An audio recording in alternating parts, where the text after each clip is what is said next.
Bonjour à tous, jeunes potaches. Aujourd'hui, nous allons parler de champignons. Alors attention, rien de bien ragoûtant malheureusement. Oublie tout de suite le bon potage de ta mamie, car ici, nous sommes en microbiologie. Mais alors, qu'est-ce que c'est?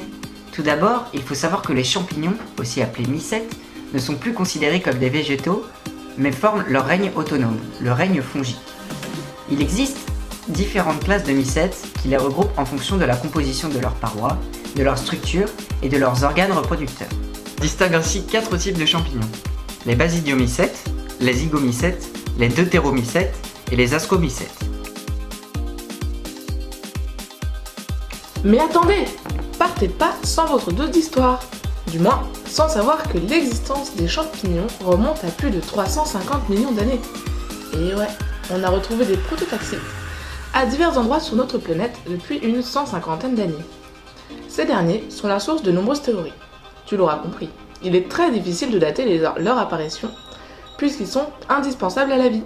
Nous allons donc commencer par les basidiomycètes. Les basidiomycètes sont les fameux champignons que tu aimes tant.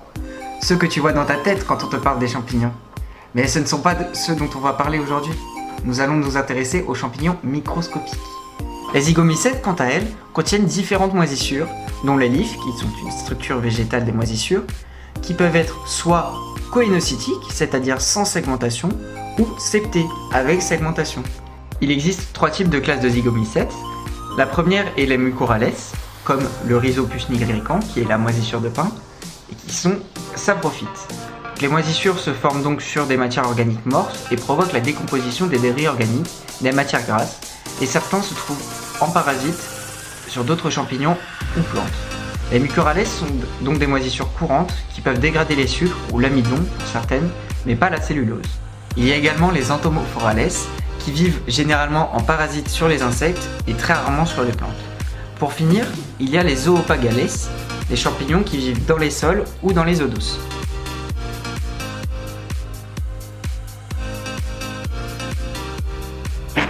Mais comment je suis née? Mais pas toi, voyons.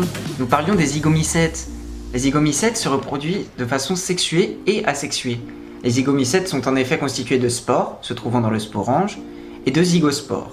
Les spores se produisent de façon asexuée, tandis que les zygospores de façon sexuée.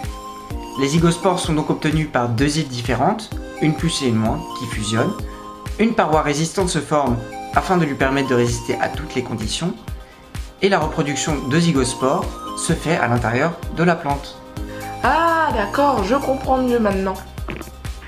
La zygospore permet la formation des germes de sporangiophores.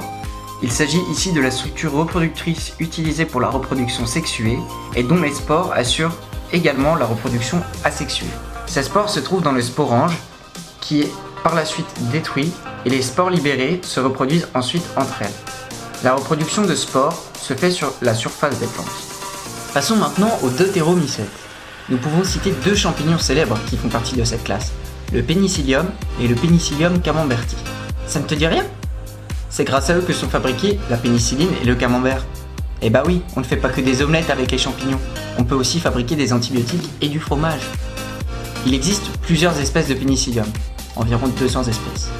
Très répandues dans le monde, on peut les trouver à l'extérieur, comme dans les végétaux en décomposition, les fruits pourris, etc. Et à l'intérieur, exemple, les peintures, les tissus et les édifices ayant subi des dégâts des eaux. Les pénicillines naturelles sont obtenues grâce à la synthétisation par certains champignons microscopiques.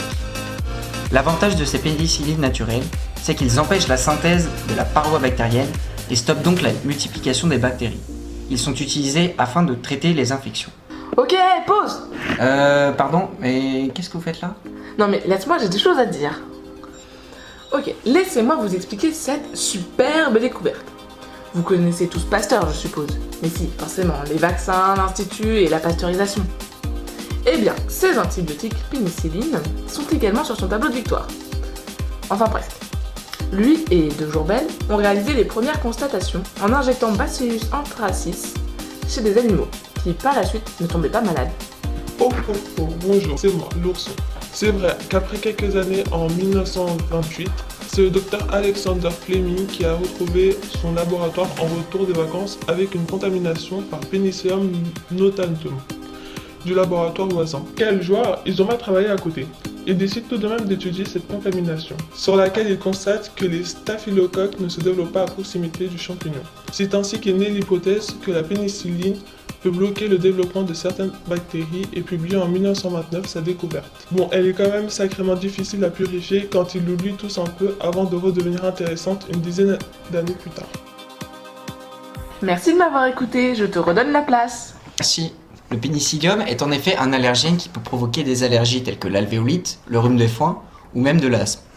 Même si celui-ci n'est pas pathogène, quelques-unes de ces espèces peuvent être dangereuses pour la santé. Le Pénicillium camemberti est une moisissure qui se trouve à la surface des fromages tels que le camembert et le brie de Meaux. Ce champignon sert à maîtriser la couverture et l'aspect de ses croûtages, à lutter contre les contaminants par sa rapide croissance, et à contribuer au caractère organoleptique des produits par les activités enzymatiques, la protéolyse et la lipolyse. Le Pénicillium camemberti est souvent associé avec du Geotrichum candidum. C'est un des champignons que l'on trouve partout, dans les produits laitiers, les fruits, les plantes. Et c'est aussi un élément naturel de la flore humaine. Le point commun avec les deutéromycètes, c'est qu'ils ne se reproduisent que de manière asexuée. C'est un peu flou, ne t'en fais pas, rien de tabou. Papa, maman, comment on fait les bébés? Chez les champignons, il existe deux types de reproduction. La reproduction asexuée, comme chez nos fameux deutéromycètes, et la reproduction sexuée. En effet, les champignons libèrent des spores. C'est la sporulation qui facilite la dispersion des mycètes dans l'environnement grâce au vent, l'eau ou aux animaux. Une fois libérés, les spores germent.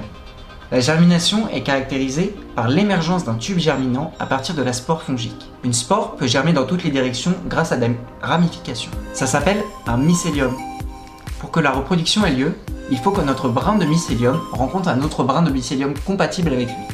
Dans ce cas où il doit y avoir une affinité lors de la reproduction, on parle alors de reproduction sexuée. Or, pour nos deutéromycètes, l'affinité n'est pas nécessaire à la reproduction. Enfin, il nous reste les ascomycètes. Dans cette branche de champignons, nous retrouvons les fameuses levures. Les levures sont des micro-organismes vivants, unicellulaires eucaryotes de forme sphérique. Lorsque l'on entend le mot levure, on pense directement à la levure de boulanger ou la levure chimique, à différencier car non vivant et possédant une réaction différente utilisée afin de préparer du pain ou des gâteaux. Mais ce ne sont pas leurs seules applications. Attends, je t'interromps, tu veux des gâteaux? Je viens juste d'en faire avec de la levure. D'ailleurs, tu sais, toi, que les Égyptiens, il y a 5000 ans, utilisaient déjà des levures pour faire leur pain? Et le Gaulois encore mieux. Ils incorporaient de l'écume de bière à la préparation de leur pain. Donc ils avaient la bière, basée sur la fermentation de levure, et le pain, basé sur la bière, du pur génie. Et c'est encore Pasteur qui a compris ce processus de fermentation et démontre que la cellule de levure peut vivre avec ou sans oxygène. Elle est trop forte. Il existe de multiples souches de levure. Les industries développant et vendant ces levures associent donc plusieurs de ces souches après les avoir faites se développer dans des cuves en conditions optimales, température, pression, pH, afin d'obtenir des levures spécifiques aux demandes des clients. Les cellules de levure sont composées d'une membrane cytoplasmique riche en complexes protéiques. Elles sont similaires aux cellules humaines, mais ne sont composées que d'une seule cellule. Les recherches effectuées sur les levures sont principalement réalisées pour le domaine de la nutrition, de la santé, bien que les levures soient aussi présentes dans la production de certains alcools. Exemple, levure de bière. Elles ont besoin d'oxygène pour se développer, mais réagissent également en absence d'oxygène. En effet, une levure en présence d'oxygène va se développer en bourgeon. Le sucre en présence d'oxygène va produire du CO2, de l'eau ainsi qu'une grande quantité d'énergie et se multiplier, tandis qu'en anaérobie, c'est-à-dire sans présence d'oxygène et en présence d'une source de chaleur, elles vont mourir et favoriser la production d'alcool.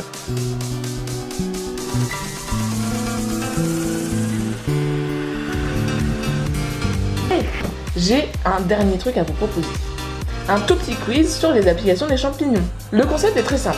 Je vais vous montrer des images et vous allez me dire si oui ou non les champignons sont dedans.